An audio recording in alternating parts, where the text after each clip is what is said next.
Camí de casa, tornant de veure la ciutat.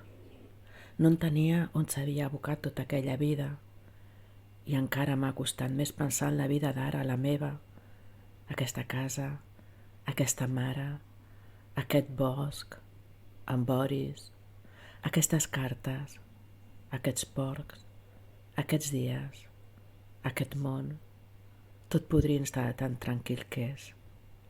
Una guineu m'ha seguit àgil i s'ha assegut en un tronc que queda al costat del riu, polit pels homes i les dones que s'hi han assegut en un moment o un altre.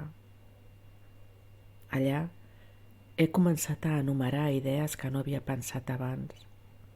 Una, que no tinc la sensació d'haver estat mai un nen, no sé ben bé per què. Dues, que cada vegada m'assemblo més al meu pare.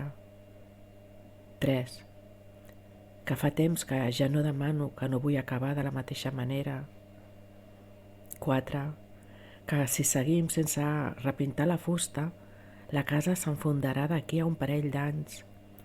Les parets, el sostre, les tanques d'uralita, els feixos de canya, tot fent de contrafort i caient a terra.